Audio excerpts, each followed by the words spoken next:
Boa noite a todo mundo. Começando mais uma live pra gente, né?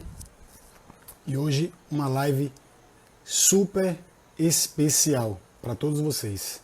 A live foi montada com muito carinho, com muita dedicação e profissionalismo, que hoje essa live promete. Na verdade, não vai ser uma live, vai ser praticamente uma consultoria.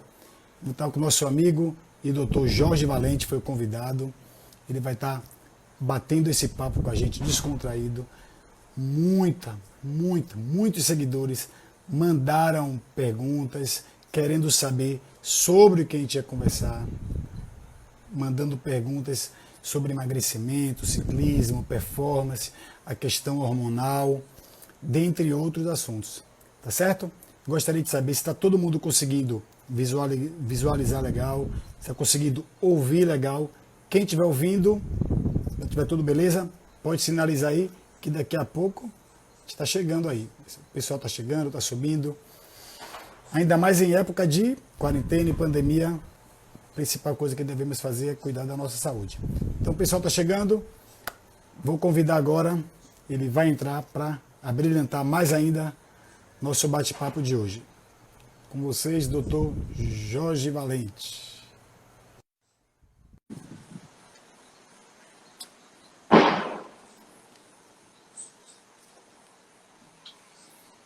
Agora chegou. Olá, boa Olá, noite. boa noite, doutor Jorge. Tudo Boa noite, Rafa. beleza? Como vai? Tudo bom? Tudo tranquilo, tudo tranquilo. Nessa época de pandemia, o que mais a gente tem que fazer é cuidar da nossa saúde. Não é Com isso? certeza. A galera tá chegando. Para quem não conhece, e quem é novo no canal, e hoje muita gente começou a adicionar, começou a seguir. Então, meu nome é Rafael Lira, eu sou personal trainer, sou treinador de ciclismo, especializado em treinamento desportivo, emagrecimento, performance. E esse bate-papo com essa pessoa que vai se apresentar já já para vocês, que é o nosso Dr. Jorge Valente, a gente vai tratar também desses assuntos, principalmente também na questão de saúde, emagrecimento, questão hormonal. E eu vou passar a bola para ele agora, para ele poder falar um pouquinho dele, se apresentar, para todo mundo já ficar mais descontraído e fazer suas perguntas. Fora que tem centenas de perguntas aqui que eu separei, algumas para a gente estar batendo esse papo. Se apresenta aí, doutor Jorge, para todo mundo. Boa noite a todo mundo. Meu nome é Jorge Valente, eu sou médico. Eu tenho uma formação inicial em ginecologia, sou pós-graduado em longevidade, em medicina ortomolecular e lido muito com essa parte de reposição hormonal, com emagrecimento, com saúde em geral, né? Depois que a gente faz medicina integrativa, a gente deixa a especialidade um pouco de lado e foca na realidade em evitar que as pessoas fiquem doentes. Porque a medicina convencional, ela foca em tratar doença. E a medicina integrativa foca em trazer saúde às pessoas. Então, a gente sabe que o equilíbrio de todos os pilares, que está na alimentação, no sono, na atividade física, uma boa dieta, tudo isso se somando vão gerar os pilares de uma boa saúde e evitar que as pessoas adoeçam, né? Então, é uma visão um pouco diferente, por exemplo, de um nutrólogo, por exemplo, de um médico especialista no esporte. A medicina integrativa tem nuances diferentes quando a gente analisa performance, analisa desempenho de atleta. A primeira coisa que um atleta ou quem está começando qualquer esporte pensa qual tipo de alimentação, que tipo de suplemento eu vou usar, vou precisar de algum hormônio para melhorar a minha performance. E o que a gente percebe com a medicina integrativa é que, antes de tudo, a gente deve deixar o básico regulado. Quando você equilibra o básico, na grande maioria das pessoas, o que você vai precisar é fazer ela comer direito. Nas pessoas que são atletas, obviamente, que têm treinos mais exaustivos, nas pessoas que têm objetivos um pouco maiores do que uma atividade física convencional para uma pessoa ter saúde, nessas pessoas, sim, a gente vai precisar de algumas suplementações, a gente muitas vezes vai precisar lançar mão de algum hormônio quando há deficiência, mas na grande maioria das pessoas, fazer o básico. E quando a gente faz isso, Rafa, a gente vê que mesmo nos atletas, muitas vezes há uma preocupação muito grande com suplementar, com usar hormônio, e o esquecimento do básico causa um déficit, às vezes, significativo no rendimento dele.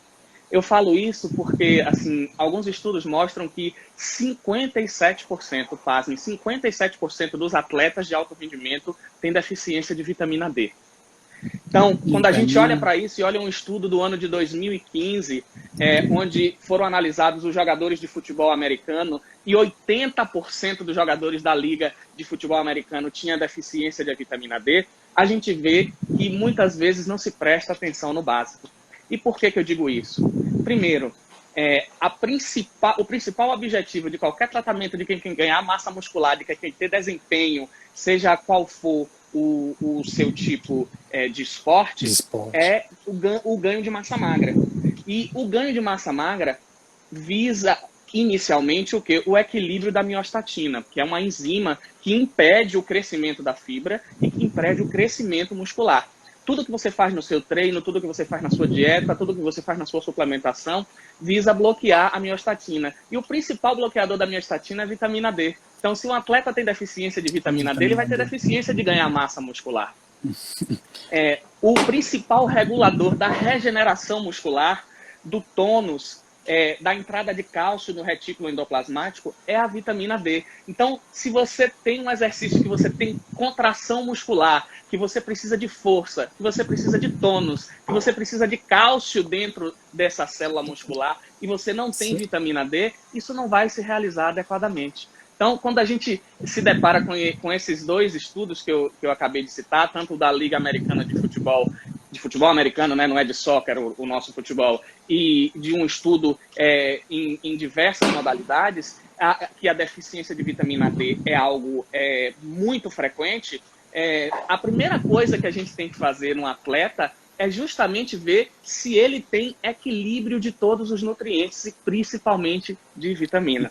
Então, é muito importante que a gente primeiro veja o básico, faça o dever de casa para que tudo esteja equilibrado, para depois pensar em suplementações específicas de acordo com o objetivo, com o esporte que ele pratica. Mas a gente não pode atropelar e já entrar com uma coisa ultra especializada sem antes resolver pequenas coisas básicas que modificam de maneira muito contundente a performance do atleta.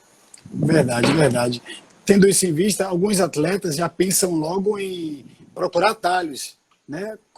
Principalmente quando é um atleta jovem, ele tem um ídolo dele, ele quer melhorar no esporte, no nosso caso aqui a bike. Então muita gente quer melhorar com essa velocidade, fica procurando atalhos, sendo que o simples fato de ele estar com a vitamina D baixa já vai comprometer a performance dele, seja no emagrecimento, na performance como atleta, dentre outras coisas, que a vitamina D é importante para tudo, né? Sabendo disso e sabendo da questão hormonal também que envolve todo o funcionamento do nosso corpo, um seguidor tinha mandado uma pergunta logo mais cedo. Ele queria saber como os hormônios vão influenciar diretamente na performance dele, principalmente a testosterona. É porque assim, quando você fala assim, os hormônios, essa é uma pergunta muito ampla. Muito ampla. Então, assim, se a gente for analisar a testosterona, a gente não pode deixar de voltar na velha vitamina D. Por quê? Existe uma enzima que todo atleta precisa bloquear. Essa enzima se chama aromatase. O atleta, quando eu digo atleta do sexo masculino. E nas mulheres também se faz necessário às vezes. Por quê? Porque essa enzima, ela transforma testosterona em estrogênio, em hormônio feminino. E quando você consegue bloquear a enzima aromatase, você também diminui o acúmulo de gordura. Por quê? Porque o tecido gorduroso ele é rico em aromatase. Então, toda vez que você tem um percentual de gordura aumentado, você aromatiza mais, você transforma mais a sua testosterona em estrogênio, inclusive a testosterona exógena, caso você venha a utilizar. Então, a vitamina D é um bloqueador natural da aromatase. Por isso que baixos níveis de vitamina D podem cursar com aumento de estrógeno em atletas do sexo masculino, pode causar diminuição da testosterona livre dele e pode cursar com diminuição da libido. Porque às vezes você tem um atleta de alto rendimento, com boa performance, com massa muscular adequada e com a libido baixa. Porque baixo. você olha o cara com o corpo perfeito do ponto de vista estético para aquele tipo de exercício e não imagina que aquele cara vai ter uma libido baixa. Por quê? Porque a testosterona livre dele pode estar baixa. E a E tudo testosterona partindo da livre, falta de vitamina D, né? justamente. E a testosterona livre, ela é importantíssima para o ganho de massa muscular, para a regeneração muscular, para a retomada em determinado tipo de exercício, para força e para resistência. Porque a testosterona é bastante importante também no ganho de massa magra. Quando você vai analisar os níveis de testosterona de uma pessoa, você tem a fração livre e a testosterona total. A testosterona total é o depósito que ela tem. Eu costumo falar para meus pacientes, às vezes de uma maneira mais simples, que é assim, ó, imagine que você tem a sua conta e a testosterona total é tudo de dinheiro que você tem nela. Mas assim, você é uma pessoa comedida e grande parte do seu dinheiro está numa aplicação e o dinheiro que está na aplicação você não pode mexer. O dinheiro que você mexe é o que está na conta corrente. Então, a sua testosterona, parte dela fica aprisionada no SHBG. Ficam em várias outras proteínas, mas a principal é o SHBG, que é uma sigla em inglês de proteína carreadora de hormônios sexuais. Então, quando essa proteína está ligada ao SHBG, quando o hormônio está ligado ao SHBG, ele está inativo. À medida que esse hormônio está livre, aí sim ele efetua a sua função. E todo atleta precisa ter a sua testosterona livre mais aumentada. Para isso, o que a gente precisa? Primeiro, ele precisa de um sono bom. Porque um dos principais hormônios que melhora o nível de testosterona livre, baixando o SHBG, é a melatonina. Segundo, ele tem que ter um controle de estresse, principalmente um atleta como você, que é um atleta de endurance. Porque o ciclismo é um esporte de endurance e o endurance tem por característica uma elevação do cortisol. Então, se o atleta não tiver no seu plano algum tipo de treinamento, algum tipo de medida, cuidados com a alimentação, cuidados com o controle do estresse, essa elevação exacerbada do cortisol vai bloquear a testosterona livre dele. Além disso, vai catabolizar. O cortisol é um hormônio catabolizante. E, além disso, vai baixar a imunidade e fazer com que ele fique mais suscetível a, por exemplo, viroses, a gripes, coisas que vão prejudicar o treinamento dele. Então, tudo que um atleta não quer é ter uma imunidade baixa. Então, para que você tenha esse equilíbrio, você precisa manter a sua testosterona livre mais alta, manter bons níveis de vitamina D e ter regulado o seu cortisol, para que ele fique alto só naquele momento do seu exercício, que naquele momento ele é necessário. Por quê? Porque o cortisol, ele faz glicogenólise, ele vai quebrar o glicogênio para liberar glicose e energia para você executar o seu exercício. Mas depois daquele momento, você precisa normalizar isso, porque o cortisol perpetuando alto vai causar todos esses problemas que a gente acabou de falar. Show de bola, show de bola. Tá vendo aí, gente, a importância da vitamina D, do sono, do próprio cortisol, que todo mundo fica punindo o hormônio, coitado, e não é. Tá certo? Vamos falar agora um pouquinho de insulina. A insulina, que todo mundo tem atleta até que usa insulina, mas a gente não vai chegar a esse ponto aqui, não vai falar disso agora. Na performance esportiva, e se tratando também de atleta de ciclismo que quer perder peso, existem algumas maneiras de a gente estar se nutrindo durante o pedal, principalmente quando é um treino muito longo, de 200 km, 250, 150 km. E o atleta ele faz uso, às vezes, de carboidrato muito simples, faz doce, bala, gel, esse tipo de coisa. Eleva a insulina, dá pico de insulina, podendo até causar uma hipoglicemia rebote. O efeito da insulina no atleta de ciclismo, de endurance, porque existem outras modalidades, de endurance, influencia muito, influencia pouco? Conta aí pra gente. O que acontece? É um grande erro você achar que tem a necessidade de altas cargas de carboidratos simples na execução de exercício de endurance. Por quê? Existem alguns tipos de célula no nosso corpo que não precisa da insulina para colocar a glicose para dentro dele. Por exemplo, o leucócito não precisa, alguns tipos de neurônio, células da retina, células renais não precisam. E a célula muscular, num exercício de endurance, não precisa de insulina. Então, o que é que você pode fazer que é muito mais produtivo e causa até menos enjoo? Porque às vezes uma carga alta de um carboidrato ao longo do exercício pode causar enjoo. É você fazer um mix de um carboidrato simples com um complexo que é um time release, como por exemplo uma palatinose. Então, você fazer uma mistura de uma maltodextrina, de uma dextrose com a palatinose, que ela tem uma liberação mais lenta, que ela vai ter uma duração muito maior, é algo que não vai dar pico de insulina, que você vai absorvendo lentamente, e você tem que lembrar justamente desse mecanismo. A célula muscular, no exercício extenuante, como é o endurance, ela não precisa de insulina para colocar açúcar para dentro da célula. Então você não precisa ter um pico elevado, precisa que você tenha níveis regulares para que essa célula absorva. E no tipo de exercício que você pratica, isso acontece. Agora, se você não tiver nível sérico regular para essa absorção, aí sim você vai ter a queda de rendimento, você vai ter a falta de energia. Então, a utilização de um açúcar como a palatinose pode ser algo bastante proveitoso no endurance, porque você pode tomá-lo, inclusive, no início. Não precisa você parar e atrapalhar ao longo do seu treino. Por quê? Porque ele vai ter uma longa duração. Ele vai ser liberado depois de 1 hora e meia, ou seja, quando você já gastou a sua dextrose inicial, já gastou o seu glicogênio muscular, e você aí começa a gastar essa palatinose que você ingeriu no início do treino. Então, a gente tem como fazer formulações de pré-treino para atletas de endurance sem a necessidade de um exagero de carboidrato simples que vai causar pico de insulina no momento inadequado. Por quê? Porque a insulina, ela prejudica o seu rendimento no exercício físico. Principalmente pela ação inflamatória.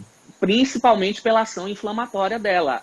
Quando você tem pico de insulina, você tem degranulação de mastócito com liberação de várias interleucinas inflamatórias que vão prejudicar e bloquear o seu rendimento. Então, na realidade, o que você precisa é ter o acompanhamento de um bom nutricionista que faça esse ajuste, e eu gosto muito da palatinose para um exercício como o seu, porque você vai ter um açúcar time release que você pode usar no início do treinamento ou ao longo dele, durante com uma solução líquida em que você dissolve a palatinose, e com aminoácidos é algo que eu gosto muito, porque depois de determinado tempo você começa a catabolizar, a queimar a proteína. E se, por exemplo, você vai e toma uma proteína, se for, por exemplo, uma proteína concentrada, vai junto gordura, vai junto açúcar, a depender do tipo de proteína. E o que você pode fazer é um pool de aminoácidos com palatinose, por exemplo, em que você vai estar tendo o carboidrato que vai evitar esse catabolismo, e a proteína que, a depender do tipo de exercício que você esteja fazendo, pode inclusive ajudar no crescimento. Fora essa onda, muitas vezes durante o treino, o pico de insulina, pode também prejudicar na resistência à insulina dele a longo prazo. Prejudicando a resistência à insulina, prejudica totalmente a performance também do atleta, né? Um dos motivos de eu ser totalmente adepto do jejum intermitente é porque essa história de comer de 3 em 3 horas é completamente antifisiológico. São alguns paradigmas que a gente tem que quebrar. Isso é totalmente novo, é um modismo de menos de 15 anos. Todos os estudos, e nenhum comprovou que você tem aceleração do metabolismo com menos de 3 em 3 horas. É uma situação que pode existir em determinados atletas. Por exemplo, você tem um fisiculturista, é diferente, entendeu? Em que você está em um determinado período do planejamento dele, você vai precisar de um aporte de 3 em 3 horas, mas isso não é para ser um meio de vida para todas as pessoas. Até do ponto de vista de equalizar a vida da pessoa de trabalho, comer de 3 em 3 horas é difícil.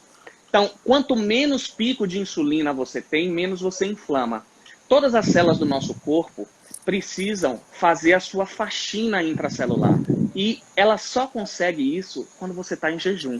Porque toda vez que você come, você mexe com todo o seu organismo, você libera uma gama de fatores inflamatórios, porque isso vai causar vasodilatação intestinal para aumentar a absorção de nutrientes. Só que tem a parte inflamatória que é ruim. Você pode ter a ativação do sistema mTOR, de vários sistemas que são inflamatórios e ruins. Então, Quanto menos vezes você comer, menos você vai inflamar. Então, tem vários estudos que mostram que, assim, você pode fazer o jejum intermitente, por exemplo, ou qual é o mais comum? Você ficar 14 horas de jejum, certo? E comer as outras horas. Né? Quando você faz o jejum, você aumenta a autofagia, você aumenta a fagina intracelular, você ativa um tipo específico de proteínas chamadas de sirtuínas, que os estudos mais novos, agora de 2019 e 2020, mostrando que a ativação de sirtuína, as sirtuínas são proteínas altamente anti-inflamatórias, que bloqueiam o envelhecimento, que reduzem o risco de câncer, de várias doenças, como doença cardiovascular, infarto, hipertensão, diabetes. Então, o jejum aumenta a ativação desse tipo de proteína, que são as sirtuínas. E o que é a resistência insulínica? A resistência insulínica é quando o receptor de insulina reduz a sua capacidade de colocar a glicose para dentro da célula. O que é que faz isso? Aumento de radical livre, obesidade, sedentarismo, estresse. Todas essas situações fazem com que esse receptor fique como se fosse enferrujado. Quando você bota menos glicose para dentro da célula, ela fica sobrando no vaso sanguíneo. Você aumenta a sua glicemia. Isso não pode acontecer. O que acontece? O seu pâncreas produz mais insulina para tentar recrutar esse açúcar para dentro da célula, só que o receptor não consegue. Qual é a alternativa? Tem uma segunda via, que é transformar isso em glicogênio no fígado e em gordura no panículo adiposo. Então, o que acontece? Você vai acumulando glicogênio no fígado, é por isso que isso a longo prazo pode levar à esteatose hepática, e vai acumulando tecido gorduroso. E o que é pior? Você não botou o açúcar para dentro da célula. O que acontece? A pessoa continua com fome. Então, é por isso que tem resistência insulínica, que tem insulina alta, tem uma fome mais descontrolada. É mais difícil de conseguir fazer a dieta. É por isso que se essa pessoa, você não fizer a correção da resistência insulínica, não lançar a mão dos antioxidantes específicos, não lançar a mão das medicações que são específicas para a correção dessa resistência insulínica, ele não vai conseguir manter a dieta. Por quê? Porque o sistema de fome e saciedade dele vai ficar completamente desregulado e ele vai continuar com fome, mesmo tendo comido. Sim, então uma pessoa até que faça um esporte como ciclismo, de endurance, se ele não adequar esse tipo de alimentação, provavelmente ele tem a perda de gordura, emagrecimento com o gasto calórico, mas ele também pode ter efeito rebote e voltar a engordar, porque ele vai sempre estar com fome. Sim. Às vezes ele não engorda porque ele tem uma carga de exercício muito grande. Mas aí você faz a bioimpedância e você vê que ele tem uma massa gorda muito alta para o cara que tem aquele tipo de exercício. É um cara que aparentemente não está acima do peso, mas você vai olhar o percentual de gordura dele está alto, que é totalmente desproporcional à carga de atividade física que ele faz. Por quê? Por conta da resistência insulínica, que é a que gera a síndrome metabólica, que aumenta o percentual de gordura. E na prática isso acontece muito, principalmente com o ciclista, homem ou mulher acima de 40 anos. Porque ele tem uma experiência já no esporte, ele acredita muito que o volume que ele faça, que é o tempo em cima da bicicleta, vai ajudar ele a perder peso, e aí termina acontecendo isso tudo que você falou. E aí, se ele for gordinho ou for gordinha, tiver com o percentual de gordura alto, tem um rebote e volta a engordar, efeito sanfona, e aí, entre outras coisas. E nessa faixa etária que você falou, isso fica mais fácil, por quê? Porque ele começa a ter queda dos hormônios sexuais. Então, a partir dos 35 anos, a gente começa a diminuir a produção de testosterona e de estrogênio na mulher. Então, acima dos 40, a queda dos hormônios sexuais já é um fator que gera resistência insulínica. Tanto que, assim, um dos principais sintomas da perimenopausa é o ganho de peso, ou mudança no perfil de peso. É a pessoa que perde massa magra e começa a ganhar gordura, porque ela começa a fazer resistência insulínica pela deficiência na mulher, principalmente do estrogênio. O estrogênio é um hormônio que corrige a resistência insulínica. Então, quando ela está entrando na menopausa, que ela passa a fazer reposição, ela corrige a resistência insulínica e às vezes começa a emagrecer. É o que eu brinco, você estava virando um carro econômico, voltou a ser uma Ferrari. Porque quando você tem resistência insulínica, é como se você fosse um carro econômico. Você roda muito com aquele tanque vazio, ou seja, não adianta você fazer um endurance, você pedalar 2, 3, 4 horas, e quando você vai olhar na balança, é completamente desproporcional à atividade física que você executou. Por isso que mulher não precisa ter medo em treinar força ou então treinar exercício de explosão, achando que vai ficar musculosa, ou que não vai, que tem facilidade. Na verdade, ela tem que treinar força, ela tem que treinar hipertrofia, seja no ciclismo ou não. Isso vai favorecer no emagrecimento. Isso é uma coisa que eu tinha separado para não esquecer de falar. O que acontece, Rafa? O que faz a gente ter um metabolismo alto é a mitocôndria. Você é educador físico, você sabe que a gente tem dois tipos de fibra, fibra tipo 1, fibra tipo 2. A fibra tipo 1 tem muito mais mitocôndria, e quanto mais mitocôndria você tem, mitocôndria é aquela organela dentro da célula, quem vai lembrar lá de biologia, lá, coisa, a mitocôndria é o que produz energia. Então, quanto mais mitocôndria você tem, maior é o seu metabolismo. Então, por exemplo, qual é uma das maneiras que um atleta de endurance pode ganhar performance? É justamente fazendo biogênese mitocondrial. E como é que você faz isso? Existem dois tipos de treinos excelentes. Por exemplo, você à noite faz um treino de força, uma musculação ou um HIIT, faz uma dieta totalmente baixa de carboidrato. Por quê? Porque quando você mantém o glicogênio baixo e faz exercício, você estimula a biogênese mitocondrial. E aí, no dia seguinte, você faz um aeróbico em jejum ou um aeróbico em que você tomou só aminoácido antes desse aeróbico. Você vai estimular a biogênese mitocondrial. Isso faz o quê? Queima de gordura e isso aumenta a sua performance. Porque o que vai acontecer? Isso vai melhorar a sua qualidade muscular. Outra maneira de você fazer isso, todo personal fala isso para o cliente na academia e muitas vezes ele não explica a fisiologia disso. Se explicasse, às vezes fosse mais fácil do cliente entender e dele fazer. Que é, todo mundo tem aquela história, fazer primeiro a musculação e o aeróbico depois. Quando você faz o aeróbico depois da musculação, óbvio, sem ter nenhum tipo de alimentação no intervalo entre os dois, porque você não pode refazer o estoque de glicogênio muscular. Então, se você faz musculação e depois dessa musculação você faz um aeróbico de baixa intensidade a moderada, não precisa ser um aeróbico grande. Por exemplo, você faz sua musculação e depois vai fazer 40 minutos de esteira, 30 minutos de esteira numa velocidade adequada.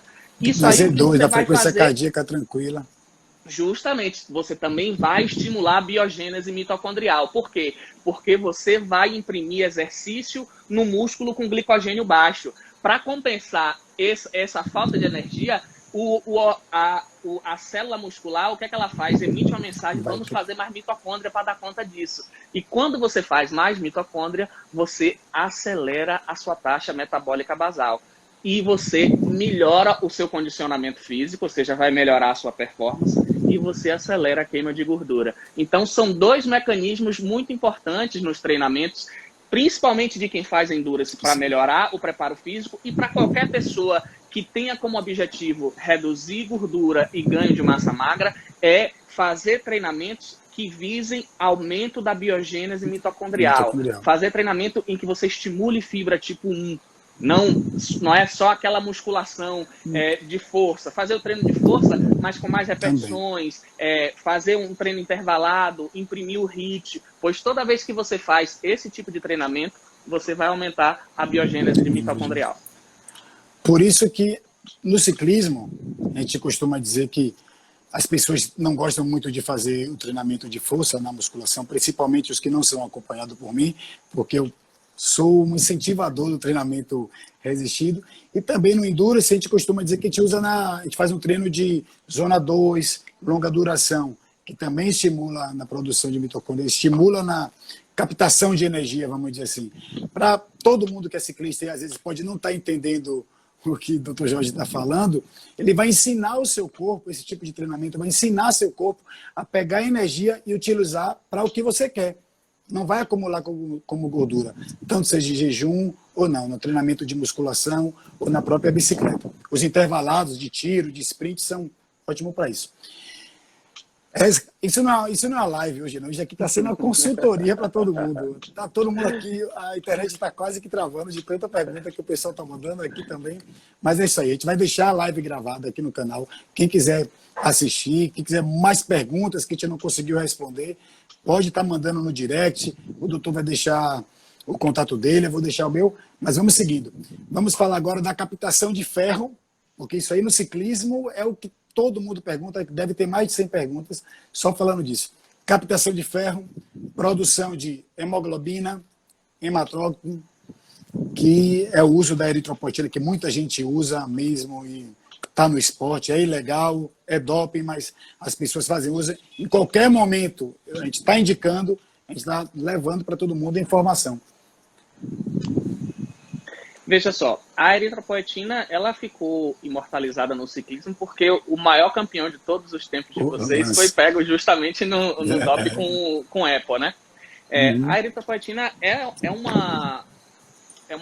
um hormônio fabricado no rim que estimula a produção de glóbulos vermelhos, aumenta a produção de hemácias. E toda vez que você tem mais hemácia, quem faz o transporte de oxigênio para os tecidos, principalmente para o tecido muscular, são as hemácias. Então, quando você aumenta esse aporte de oxigênio, como é que você gera energia? Você gera energia através de oxidação. Ou seja, você oxida o carboidrato com oxigênio. Você precisa dele para a geração de energia. Então, quanto maior for essa oferta, maior vai ser a energia. Então, isso vai aumentar o rendimento, vai aumentar a performance, por isso que é considerado doping.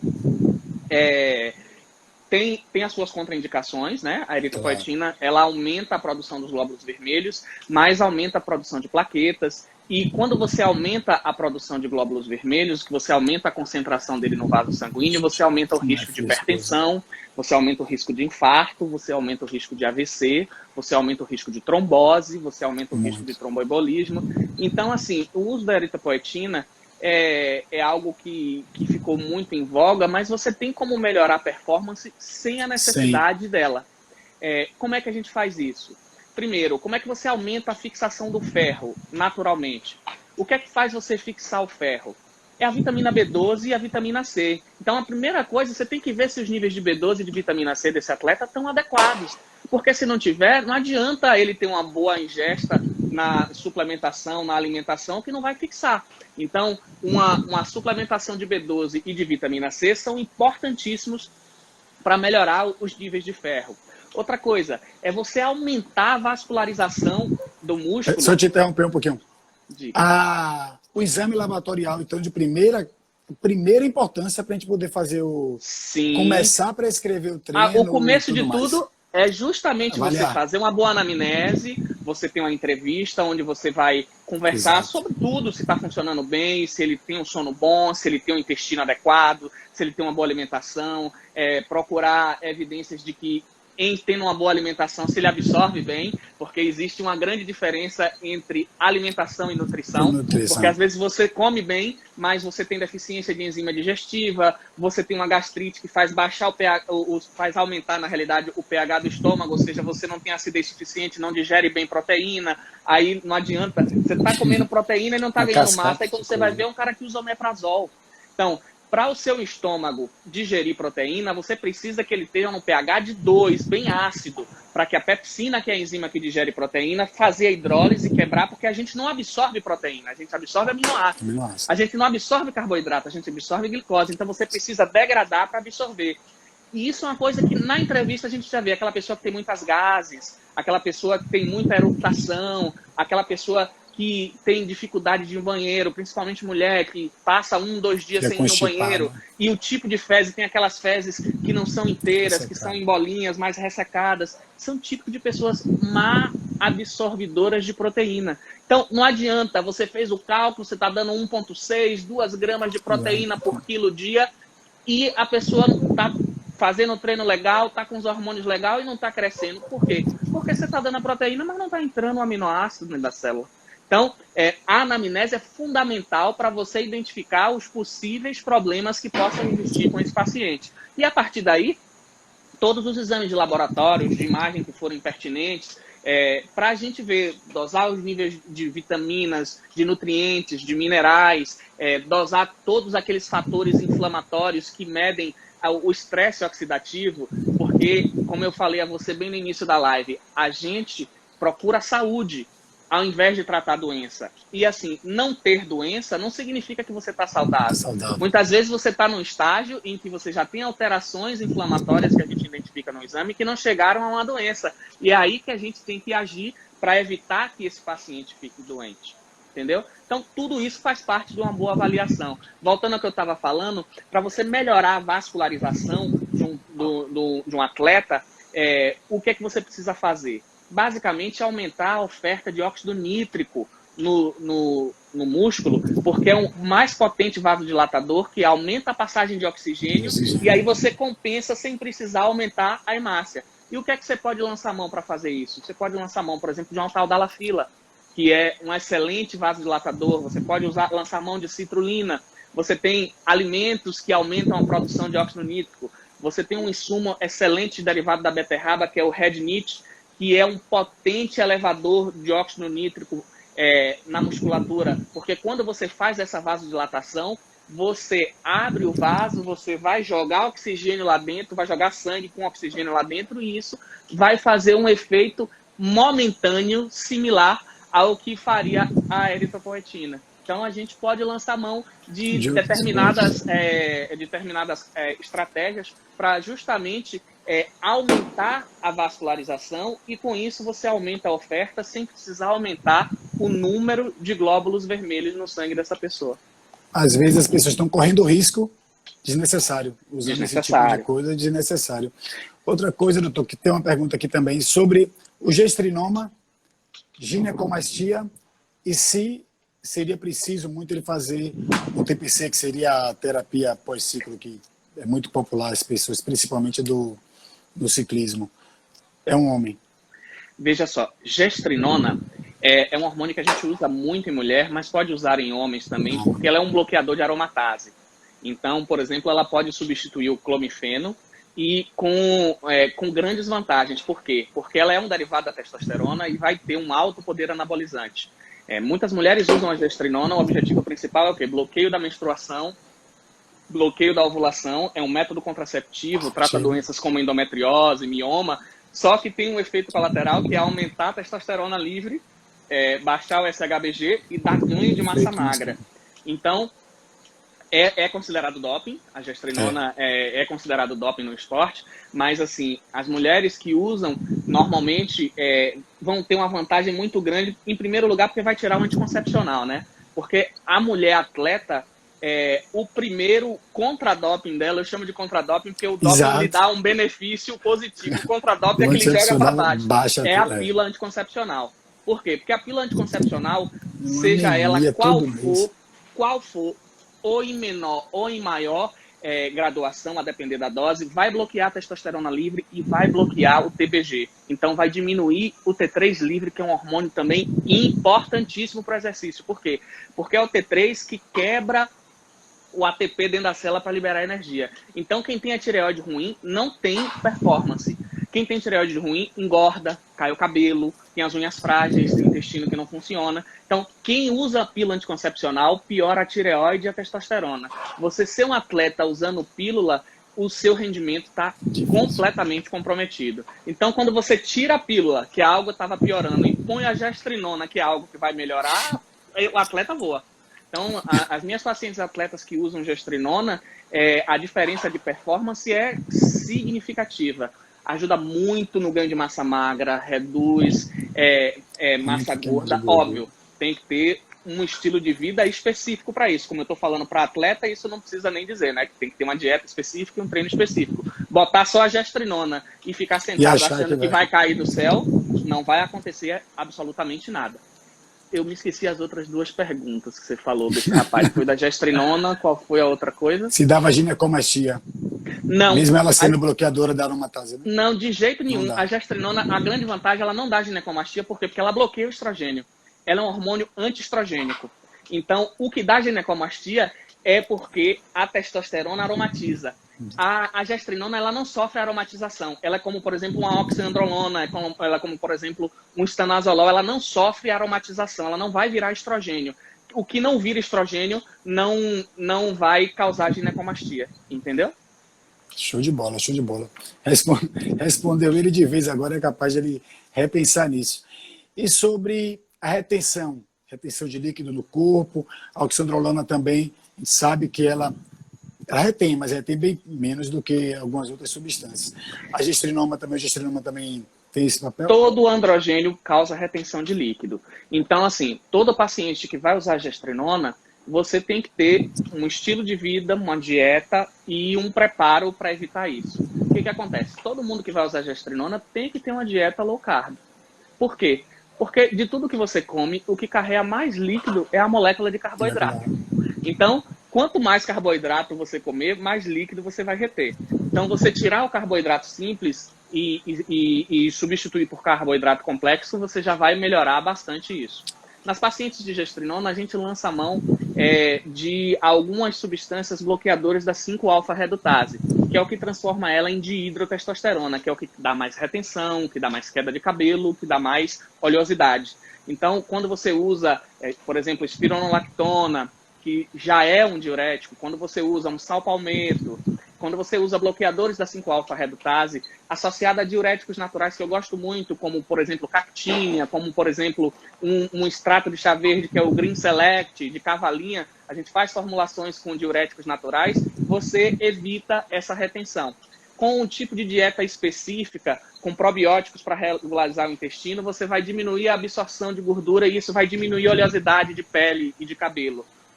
E quando você faz a suplementação adequada de B12, com biotina, com silício natural, como o Exinutment, você fortalece e reduz a queda de cabelo. Então, a gente vai usar a gestrinona, mas vai cercar de todos os artifícios para reduzir os efeitos colaterais que ela pode causar.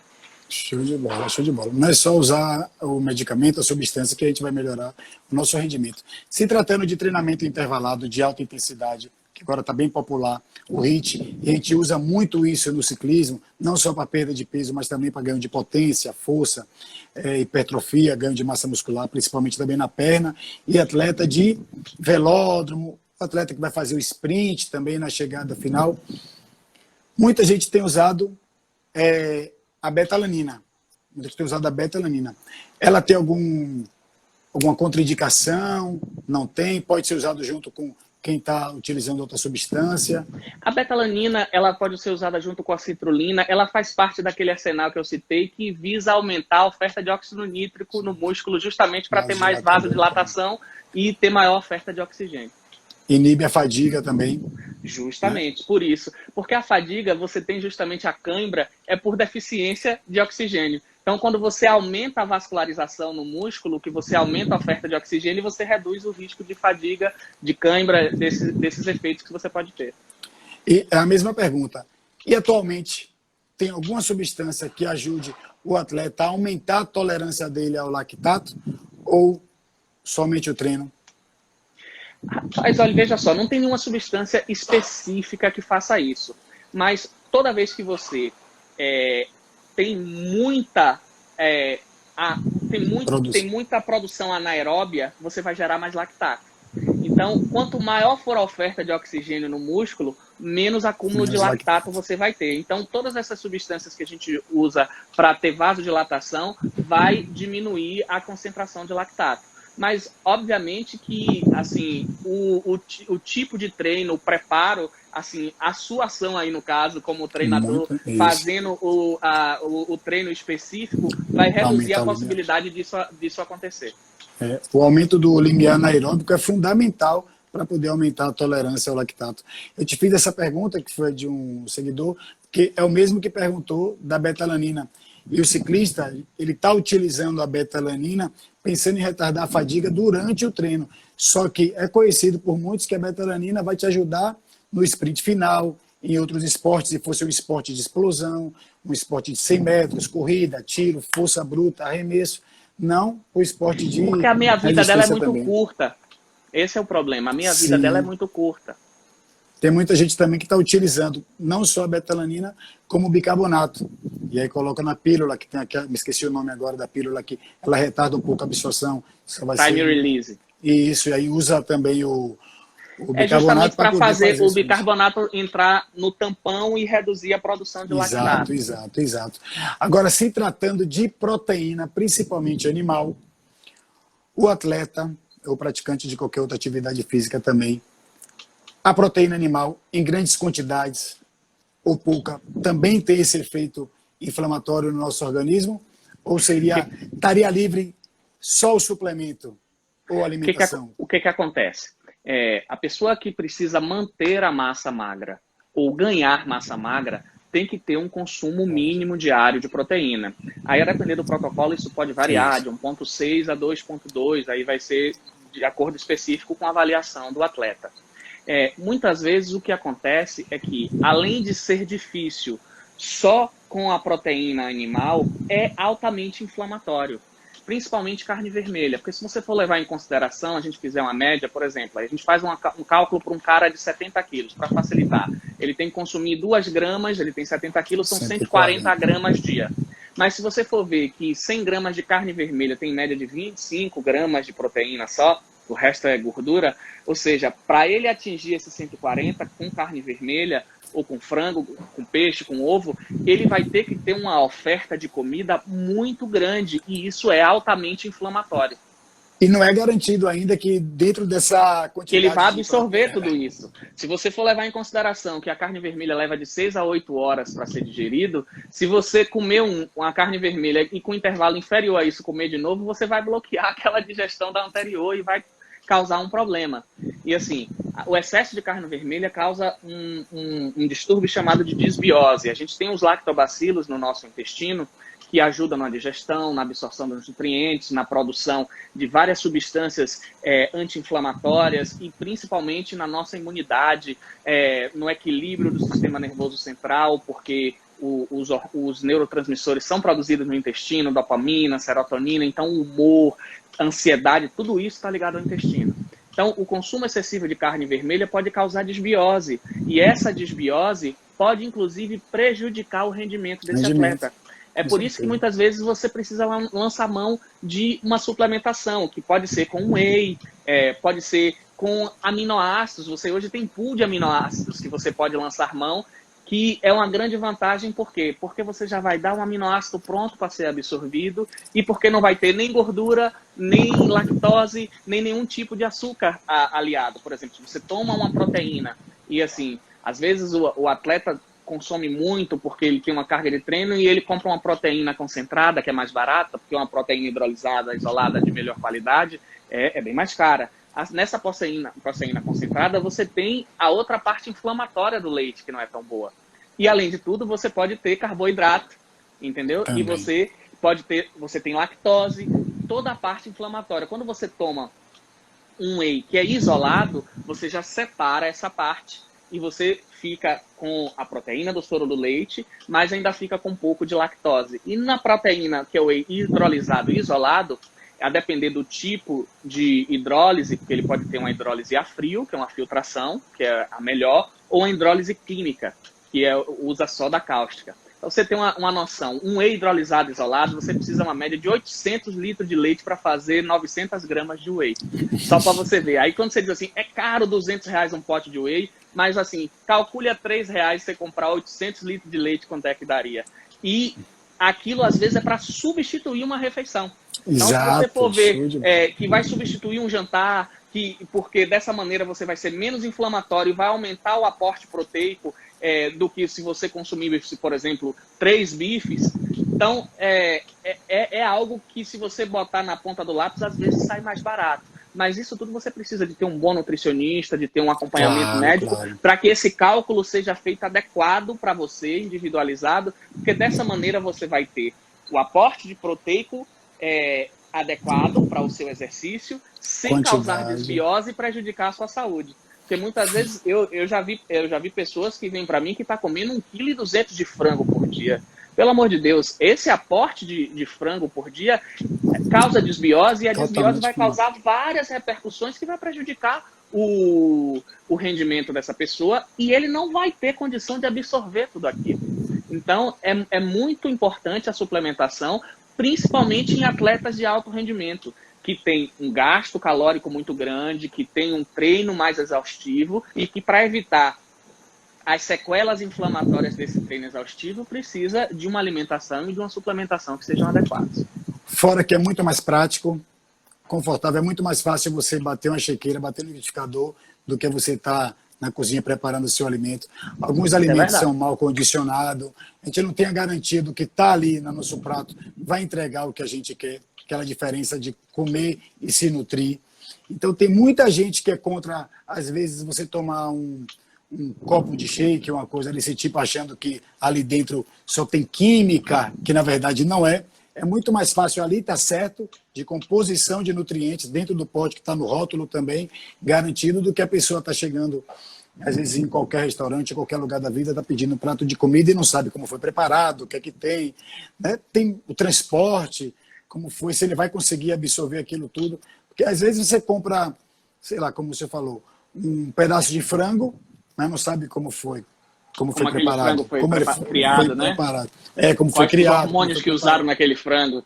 Isso. E aí a pessoa vai estar lá esculhambando tudo que ele tem de performance, que ele está deixando de ganhar de performance por causa da alimentação. Então, suplementação, gente, não é contraindicado. Na verdade, tem que ter o acompanhamento do nutricionista, seu médico esportista e outras coisas. Não vai sair por aí tomando nada aleatório, não, que pode fazer besteira e te prejudicar.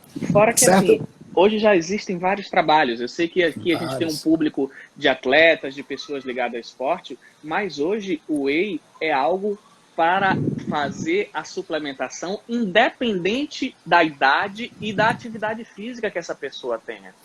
Porque como repositor de refeição. Um dos principais problemas do idoso, eu lido muito com paciente de menopausa, é sarcopenia.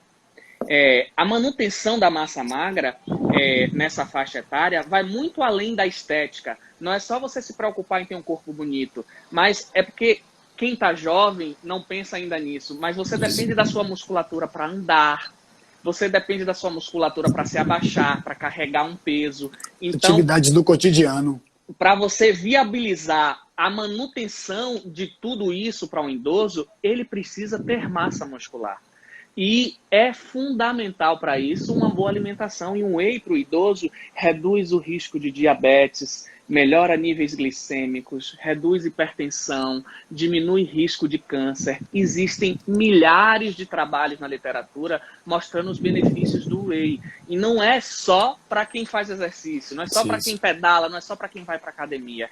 Ele é hoje um alimento a ser considerado na dieta das pessoas, por todas as características que você falou e por tudo isso que eu estou dizendo, que existem milhares de trabalhos na literatura comprovando essa eficácia da utilização da proteína do soro do leite. Show de bola. E quem faz ciclismo e pensa que todo ciclista vai ser magrinho, que não vai conseguir hipertrofiar, o próprio atleta de 40 anos mais, 50 anos mais, ele consegue também fazer um treino, se ele for bem montado, para ele hipertrofiar, principalmente nos treinos de tiro, de força, tudo em cima da bicicleta. Então você, homem ou mulher, pode muito bem fazer ciclismo. Eu tenho quase 46 anos, tenho menos de 10% de gordura, tenho minha massa magra mantida e já estou mais perto de 50 do que de 40, né? Tô do que de 40 e tá bem. Só é treinar, gente. Quando a gente começa a treinar, principalmente com um objetivo traçado, sendo bem orientado, não tem jeito, não tem segredo. Alimentação, suplementação, descanso, isso tudo faz com que seu corpo reaja e te traga saúde, bem-estar, performance, principalmente para quem é atleta, quem não quer ganhar uma prova, quem não quer passar o ano todo treinando, chegar lá, bater o martelo e ganhar. Não é isso? Tem que ter informação, pode ficar tranquilo que aqui no canal a gente vai estar dando essa informação todo dia para vocês. Legal?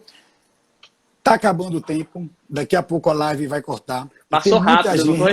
Passa rápido. E tem muita gente, tanto aqui, que eu estou vendo subindo aqui, e também aqui no meu computador, chegando perguntas e querendo saber onde é que hoje o Dr. Jorge se encontra, como é que ele faz o atendimento, mesmo sabendo que eu vou deixar seus contatos aqui. Veja só, hoje com essa pandemia, a gente tem feito muitos atendimentos online.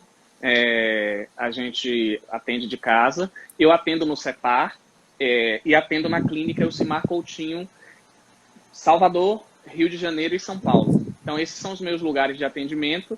E hoje, nesse período, a gente tem feito muitas consultas online, porque grande parte das coisas a gente faz dessa parte. Às vezes precisa de uma bioimpedância, de uma coisa assim, mas aí a gente tem parceria com nutricionistas que fazem essa parte. Show. E a gente tem como fazer isso presencial, mas o treinamento, a prescrição da suplementação, dos antioxidantes, de todo o acompanhamento da parte integrativa, a gente consegue fazer online pela telemedicina agora aqui. Pela telemedicina, que agora o Conselho Federal autorizou que a gente fizesse. O mundo mudou, todo mundo tem que seguir essas mudanças, ficar atento a tudo que está acontecendo. Hoje vou fazer agora um resumo do que rolou hoje na nossa live, para deixar claro para as pessoas que se alimentar bem, se usar suplemento, cuidar da sua saúde, vai te ajudar na sua performance, tá certo? Se você quer realmente melhorar de rendimento, se você tem um objetivo que é perder peso, aumentar massa magra, ou então no nosso caso aqui falando de bicicleta e de esporte, você tem que se cuidar, tá certo?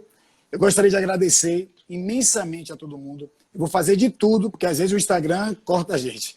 Vou fazer de tudo para que o Instagram consiga salvar essa live. Vou deixar aqui disponível.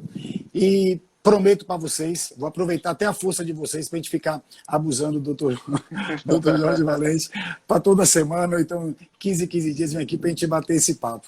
Tá certo? Quer falar mais alguma coisa, doutor Jorge? Não, foi um prazer participar com você dessa live. E daqui a pouco a gente vai criar um programa semanal. Já pensou? E aí que seria, o povo vai gostar. Falando de atividade física e não só de ciclismo, principalmente de saúde, emagrecimento e todos os sistemas que cercam Para mim é sempre um grande prazer falar de saúde, disseminar informação de boa qualidade, porque eu acho que isso é muito importante. É muito importante que as pessoas tenham essas informações. Agradecer a você pelo convite e me colocar à disposição quando você precisar. Estamos aí. Tá certo. Eu que agradeço. Galera, quem quiser melhorar e às vezes está com aquela graninha curta, que eu sei que a situação às vezes está um pouco difícil, vai lá no meu perfil. Eu deixei um link lá na bio que você pode clicar e você mesmo aprender a montar seu treino. Se tiver dúvida sobre alimentação, suplementação, treino, fala comigo no direct que a gente resolve isso. Tá certo? Gostaria de agradecer a todo mundo. Um forte